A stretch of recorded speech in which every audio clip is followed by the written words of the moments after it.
This video is to show how to identify a designated hybrid in VATAS and also some of the things you need to know when posting timesheets for this type of employee. Now, you may or may not have designated hybrids at your station. They are unique to each station. It could be your pharmacists, your respiratory therapists, your licensed practical nurses. But your designated hybrids are those hybrid occupations that have received written authorization from the facility director to receive the premium pay on the same basis as the registered nurses. So to identify these types of employees in VATAS, we can go ahead and look at the timesheet profile. Now, you will always see something in the premium pay field for your designated hybrids. It's always going to be either an E or an F. And an E will indicate that this employee is paid at a variable rate.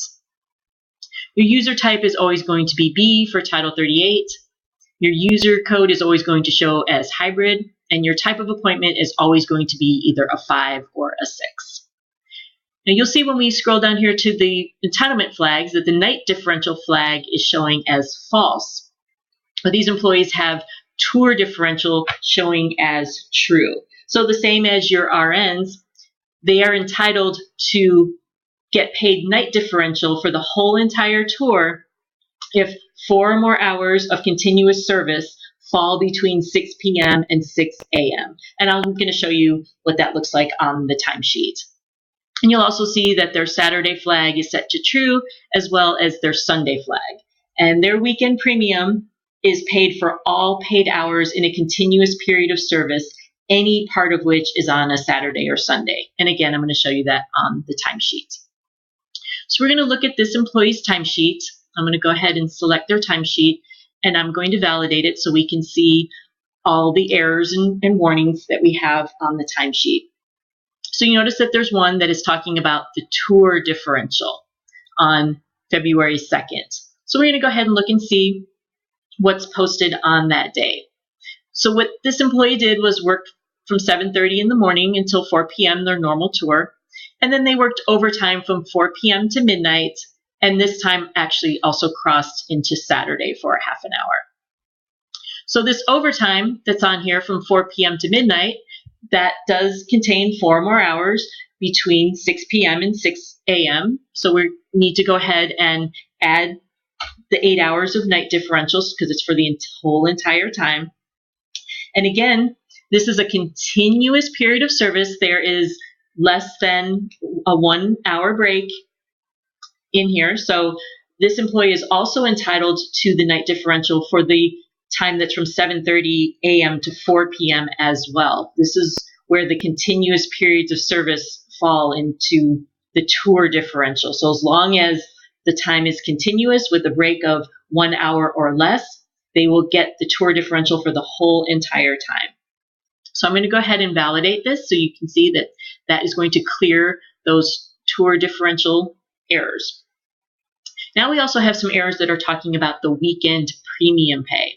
So we're going to go ahead and look and see what is posted on Sunday.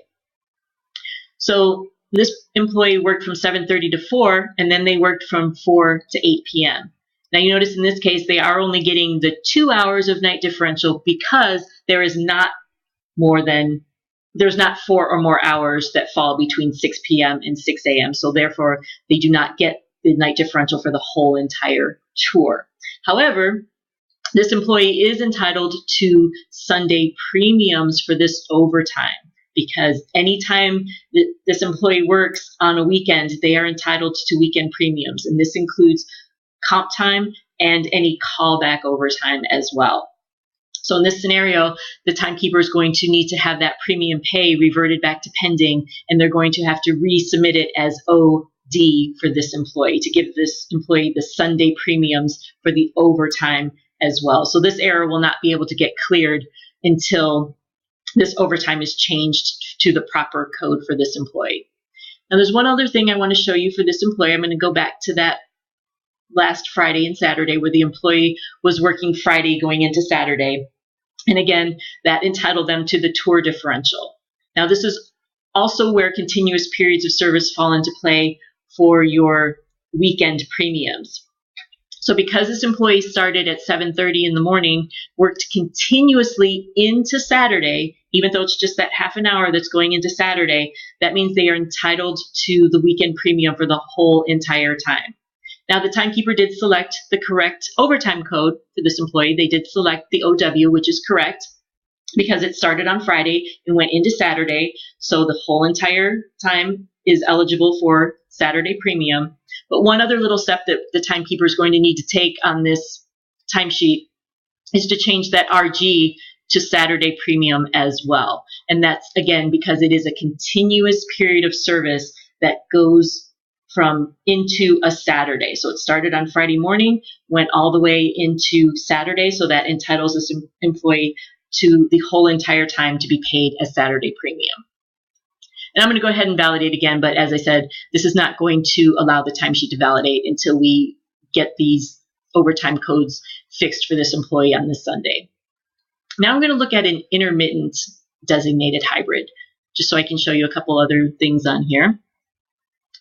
So you can see that we have the same types of errors talking about the weekend premium, and we also have errors talking about tour differential. So I'm going to show the tour differential one first. So that's saying on 125, the tour differential should be the full amount. So if we see what's posted on 125, it's 3:30 p.m. to midnight. Again, 4 more hours fall between 6 p.m. and 6 a.m. So this employee needs to have 8 hours of night differential posted here. Now we're also getting errors for the weekend premium codes. We have one on 121 and then another error on 127. So look at the one on 121 first. So this is kind of similar to the other one that I showed where it was the Friday going into Saturday. Well, this is a Sunday going into Monday. So this is continuous service. The employee started at 8 p.m. all the way till 8 a.m. So this whole entire time needs to be Sunday premium because it's starting on Sunday. It's continuous. There's not a break in there at all. So they need to get the whole entire time as Sunday pay. And then on 127, the employee worked from 8 to 4:30. Again, that's a Saturday, needs to be posted as Saturday pay. Now I want to talk a little bit about the overtime. This is going to mostly apply to your intermittent and part-time employees. So the rules for overtime is that it is for time that is worked that is in excess of 8 continuous hours, or over 40 hours in a week if they are not on a compressed tour, or 80 hours in a pay period. That is, it's not over 8 hours in a day, it's over 8 hours of continuous service. So again, if we go back to this day on the first Sunday, this employee did work over 8 hours of continuous service. So even though it's 2 separate days, they worked 4 hours on one day and 8 hours on the next day, it's actually continuous. So this employee should be getting 4 hours of overtime pay. So the way that this timesheet should be posted for the 21st is it should be 8 p.m. to 12 a.m. is SG. Then on Monday, it should be 12 a.m. to 4 a.m., also SG. And then there needs to be a premium pay request for overtime Sunday from 4 a.m. to 8 a.m. in order to pay that person for the 4 hours of overtime because it's over the 8 continuous hours of service. Now, VATAS is only giving a warning for that, so you really have to pay attention when you're posting on your intermittent or your part-time employees to make sure that if the time is hitting that over 8 hours, that you're not ignoring that warning and that you actually are making sure to post the overtime. Now, we're also getting an error for the overtime that is posted on the 2nd. Now, this is a scenario where it's not over 8 hours continuous service. It's not over 40 hours in a week, and it's not over 80 hours in a pay period. So in this scenario, the timekeeper should not have entered a premium pay request, and that's going to need to get reverted back to pending and canceled by the timekeeper. That needs to just be posted as RG. And again, you really want to watch that when it comes to your part-time employees as well. If the time is not meeting any of those criteria for overtime, you have to post it as RG. So one last thing about your designated hybrid employees. If you do have employees that are working crossover tours, so their tour is starting on one day and going into the next for your your full-time or part-time employees, you'll want to watch the video for the crossover tours, so you make sure that you're setting up these tours properly, because they are different from how the tours work for your Title V employees. So this is how you would identify in VATAS your designated hybrid employees, and some things that you need to know how to post based on Public Law 111-163. I thank you for joining me in this video.